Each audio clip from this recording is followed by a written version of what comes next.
People love to shorten big ideas to make them more memorable and impactful. There's no better example than the invention of the bumper sticker. And while most of the time this can be fun or even infuriating, the condensing of ideas in our day-to-day life can actually have catastrophic consequences. How so, you might be asking? It's simple. Bad ideas have consequences, no matter how bite-sized they may be. In the West, we've been influenced by a lot of systems of thought. Every day, we say these brain bumper stickers that stem from these systems of thought because they have been so absorbed by our culture. They influence you and those around you, and it's time we examine them, for better or worse. What bumper stickers do you have rolling around in your brain? Are you sure you believe everything that you say?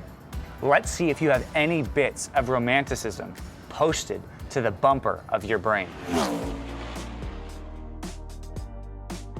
Have you ever heard the phrase follow your heart? And when do people use it? What do they mean when they say that? When someone says follow your heart, it's usually you're in a tough position and you are stuck between two choices and you don't know what you want to do, and just follow your heart. Just like do what you feel is right. To help them feel better about the decisions that they're making in life. How does the statement, follow your heart, come from romanticism? The focus came onto the emotions, and therefore truth was going to be rooted in the emotional side of us, not just the analytical side of us. So this saying would come from the standpoint of your feelings about this get you closer to truth than just the cold hard facts do. Follow that.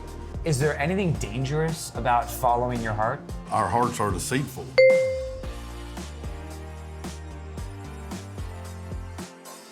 Our emotions are very affected by our external circumstances. They're affected by other people, they're affected by our health, they're affected by our situation.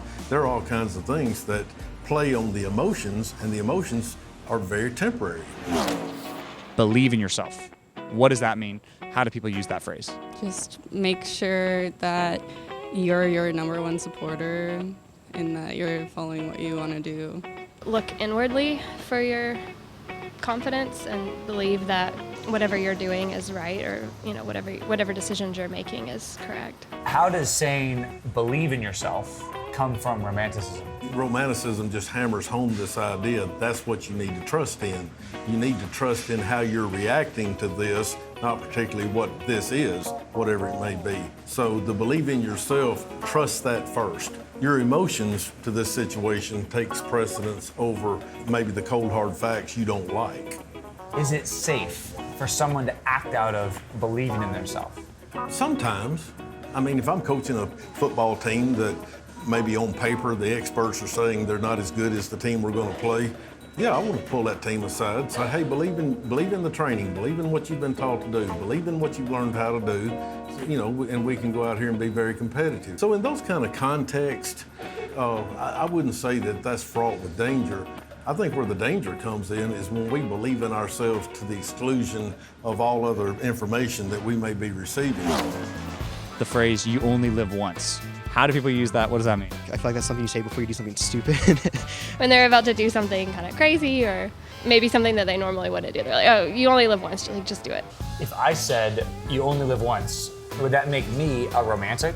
Well, that thought comes out of romanticism, this focus again on the self. I think what that statement's trying to capture is I'm not going to deny myself anything.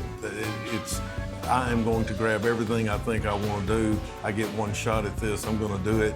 And really, it evolves into this, and everybody else can just deal with it.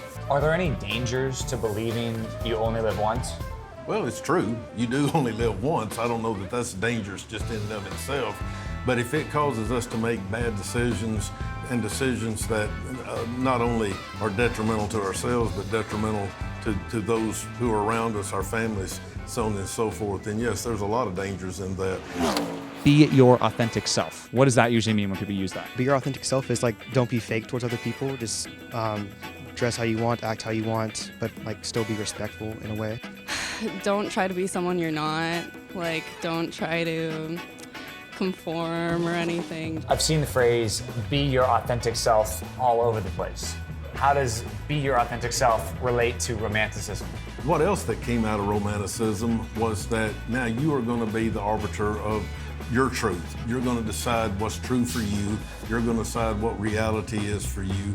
And then we end up more or less being our own sovereigns. We only answer to ourselves. We are the final authority on all things. And that authority is, according to Romanticism, is based on our feelings and emotions. Did you know that when you tell someone to follow their heart or believe in themselves, that you're actually giving them small doses of Romantic era philosophy? People have kept these ideas alive by using them in almost every area of human endeavor: academics, sports, music, movies, TV, podcasts, and social media. The problem is, these slogans of Romanticism keep us focused on ourselves and satisfying our own need for immediate gratification and pleasure. By reinforcing this idea that I'm the only thing that matters, we jeopardize the stability of society. Think of it this way: if everyone really followed their heart, no work would get done, no relationship would ever last, and safety would go out the window, as most people would be following their most risky impulses. But maybe you've never seriously said you only live once or believe in yourself. Maybe you're not driven by flights of emotion, but rather by your truth. Postmodernism, next.